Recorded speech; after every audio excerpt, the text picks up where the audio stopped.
FBI officers ये देखकर परेशान थे कि जिस जेल में आदमी को खुला भी छोड़ दिया जाए तो वो कभी भी भाग नहीं सकता। यहाँ अथॉरिटीज की नाक के नीचे से ये 3 कैदी आखिर कैसे भाग निकले। सबसे हैरानगी की बात तो ये थी अगले 10 घंटे तक जेल अथॉरिटीज को कैसे उनके भागने की जर्रा तक भी अनक ना पड़ सकी। ना सिर्फ FBI बल्कि USA की 3 टॉप एजेंसीज इस मामले को सुलझाने के लिए एड़ी चोटी का जोर लगा रही थी। हम बात कर रहे हैं ऐसे जेल ब्रेक की जो पिछले 60 सालों से उलझा हुआ है और अब दुनिया के लिए एक मिस्ट्री भी बन चुका है।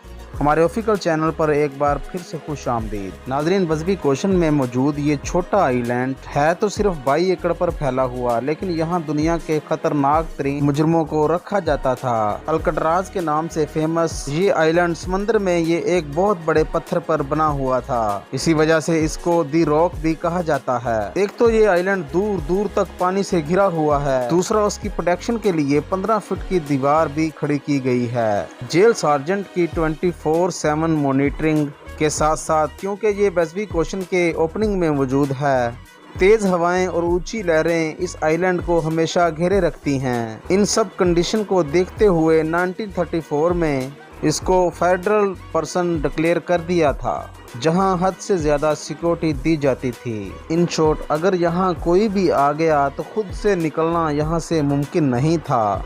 इस जेल को इनस्केपेबल का दर्जा हासिल था, लेकिन 12 जुलाई 1962 को अल्कट्राज का भरम तब टूटा जब यहाँ से 3 कैदी सिक्योरिटी को अपनी महारत से धोखा देकर फरार हो गए। इस कहानी के मेन किरदार ये 4 लोग हैं, जिनमें जॉन एग्लियन और क्लेरेंस हेलियन आपस में भाई हैं। इनको एक बैंक रॉबरी के केस में यहाँ रखा गया था। उसके बाद ये है फ्रैंक मोरिस, जो 13 साल की उम्र से ही ऑन एंड ऑफ जेल की शक्ल देखता रहा। इसको भी अल्कट्राज में बैंक रॉबरी के केस में ही रखा गया था। आखिर में ये हैं एलन वेस्ट, जो पहले भी कई बार दूसरे जेलों से भागने की कोशिश कर चुका है। इस वजह से इसको मैक्सिमम सिक्योरिटी के लिए अल्कट्राज में रखा गया था। एलन वेस्ट इस जेल में काफ़ी अरसे से है, इसी वजह से इसको जेल के कंपाउंड के बारे में दूसरों से ज़्यादा पता है। अल्कट्राज से भागने का आइडिया सबसे पहले 1916 में एलन वेस्ट ने ही अपने इन साथियों को दिया था। एलन ने जेल के ब्लॉक बी में एक लूप होल तलाश किया था, जहाँ से उनका भागना शायद किसी हद तक मुमकिन था। मसला ये है कि ये चारों लंच ब्रेक में मिलते तो थे, लेकिन इनके सेल्स ब्लॉक बी में नहीं थे और ये चारों इस कोशिश में थे कि उनको ब्लॉक बी में शिफ्ट कर दिया जाए। खुशकिस्मती इनकी ये थी कि जेलर ने इनको ब्लॉक बी में शिफ्ट कर दिया, और वो भी एक दूसरे के बराबर में।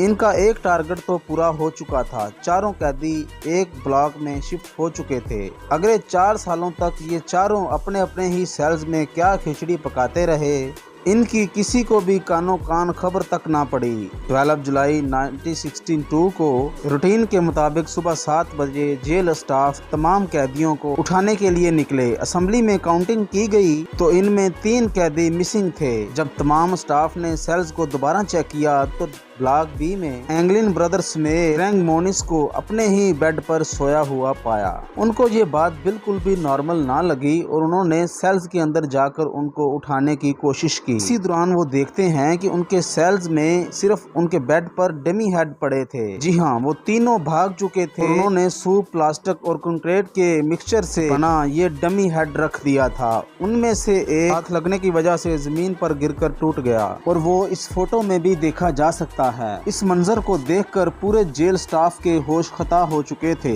उन्होंने ये समझ कर के कैदी तो आइलैंड से बाहर जा नहीं सकते, पूरे आइलैंड की छानबीन शुरू कर दी, लेकिन कहीं भी उनका नामो निशान तक ना मिल सका। उनको यही बात खाई जा रही थी कि इंतहाई सिक्योरिटी में एक नहीं बल्कि 3 कैदी कैसे फरार हो गए। याद रहे कि इन भागने वालों में एलन वेस्ट नहीं था, जिसका असल में ये सारा प्लान था। इन्वेस्टिगेशन टीम बनाई गई और FBI को भी ये रिपोर्ट किया गया। ये देखा गया कि ये तीनों अपने सेल्स में लगी हुई दीवार के एक छोटे से हेड को तोड़ कर गए। हैरानगी तो तब हुई जब दीवार की परली साइड पर 3 नहीं बल्कि 4 वेड को तोड़ा गया। जी हाँ, ये चौथा वेड ایلن ویسٹ کے سیلز کا تھا جو کسی وجہ سے اپنے سیلز کے ہیڈ سے نکلنے میں ناکام رہا تھا۔ ایلن کو یہ معلوم پڑ چکا تھا کہ اس کے بچنے کا اب کوئی بھی چانس نہیں ہے، لہٰذا اس نے اسی بات میں اپنی بھلائی مانی کہ انویسٹیگیٹر کو سارا پلان بتا دینا چاہیے، اور یہ بھی ایلن نے اعتراف کر لیا کہ سارا پلان اسی کا تھا۔ ہم نے یہ ڈمی ہیڈز بنائے تھے اور ان کے اندر لگے بال ہم نے جیل سے ہی چرائے تھے۔ چاروں سیلز کے بیک ہال میں ایک چھوٹا ویڈ تھا جس کی اونچائی 5 بائی 9.5 انچ تھی۔ ایلن کو اس سیلز کے لوپ ہول کا معلوم تھا کیونکہ وہ جیل کی مینٹیننس پہ بھی وہ کام کر چکا تھا۔ اس کو یہ معلوم تھا کہ اس کی دیواریں صرف 6 انچ موٹی ہیں اور ویڈ کے سوراخ کو آسانی سے بڑا کیا جا سکتا ہے۔ 6 مہینوں سے چاروں قیدی موقع ڈھونڈ کر اس ویڈ میں سوراخ کرتے تھے۔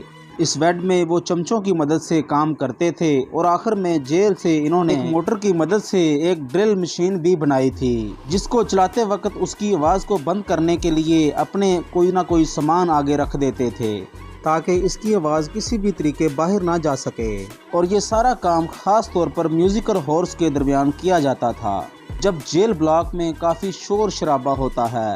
ویڈ ایک کوریڈور میں نکلتا تھا جہاں کوئی سیکیورٹی نہیں تھی، یہاں سے ایک پائپ سیدھا بلاک کی طرف جاتا ہے جہاں وہ اکثر مینٹیننس کے لیے کام کرتے تھے۔ الکٹراز میں قیدیوں کو بزی رکھنے کے لیے ان سے مینٹیننس کا کام کروایا جاتا تھا۔ یہ چاروں قیدی بھی مینٹیننس کا کام کرتے رہتے تھے اور مینٹیننس کے لیے چھت پر جایا کرتے تھے، اور اس دوران وہ اپنے بھاگنے کے پلان میں ہر چھوٹی سے چھوٹی چیز کا اندازہ لگایا کرتے تھے۔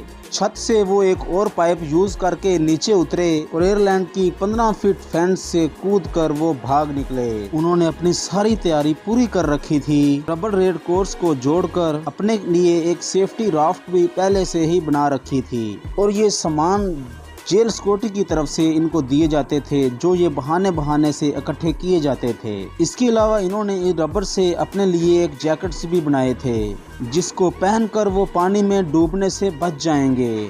اب ایف بی آئی کے لیے اصل سوال یہی تھا کہ بھاگنے والے قیدی اب کہاں ہوں گے۔ ان کے چوتھے ساتھی ایلن ویسٹ نے بتایا کہ پلان کے مطابق ان کو سب سے پہلے الکٹراز کے نارتھ میں اینجل آئز لینڈ سے گزر کر مین لینڈ میں اترنا تھا جہاں سیکیورٹی نہ ہونے کے برابر ہوتی ہے۔ وہاں سے ان کو ایک گاڑی اور کچھ کپڑے چرانے تھے۔ الکٹراز کے لینڈ پر اور سارے ایریوں میں چھان بین کی گئی پر ان کی وہاں کسی کی بھی کوئی رپورٹ نہیں ملی۔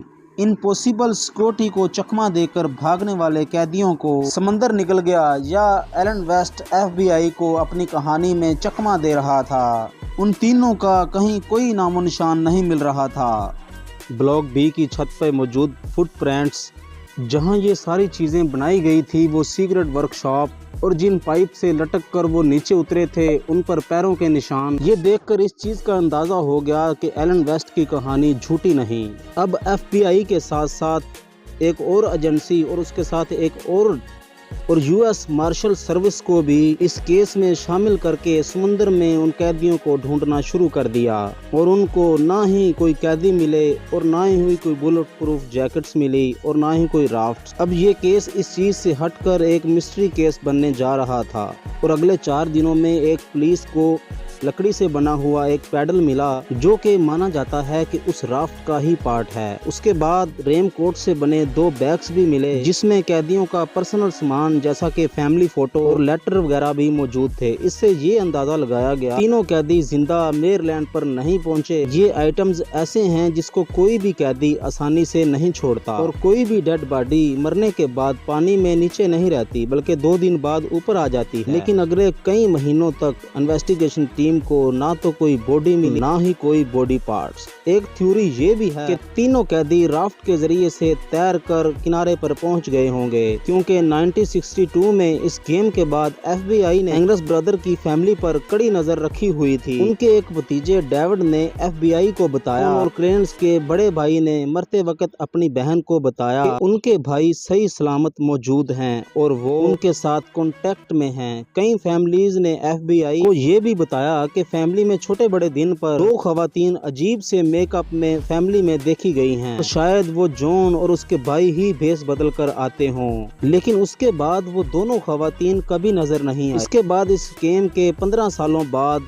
इंग्लिश ब्रदर के कजन ने ब्राजील में इन दोनों भाइयों को एक क्लब में देखा और उनकी फोटो भी कैप्चर कर ली। उनकी फैमिली का भी यही मानना है कि ये इंग्लिश ब्रदर ही हैं, लेकिन यूएस मार्शल इन्वेस्टिगेशन की टीम का ये कहना है इस फोटो में जो शख्स दिख रहे हैं उनकी एज इनसे मैच नहीं करती। ये आखिरी बार था कि जब इंग्लिश ब्रदर के जिंदा होने की खबर मिली, उसके बाद आज तक इनका कोई अता पता ना चल सका। इस स्कैम के अगले ही साल अल्ग्रास को बंद कर दिया गया और 1979 में हिम्मत हार कर FBI ने भी ऑफिशियली इस केस से हाथ उठा लिया। अब सिर्फ यूएस मार्शल सर्विस है जहां पर ये केस अभी तक खुला हुआ है और ये तब तक खुला रहेगा जब तक ये कैदी पकड़े नहीं जाते या जब तक उनकी डेड बॉडी नहीं मिलती या फिर जब तक उनकी एज 99 तक नहीं होती। अल्काट्राज आइलैंड को आज नेशनल पार्क में बदल दिया गया है, जहां टूरिज्म ब्लॉक B की उन्हीं सलाहों को देख सकते हैं जहां 60 साल पहले इंग्लिश ब्रदर और उनके साथी कैद हुआ करते थे। उम्मीद है मेरी इस वीडियो को आप भरपूर लाइक और शेयर करेंगे। मिलते हैं अगली वीडियो में। अल्लाह निगहबान।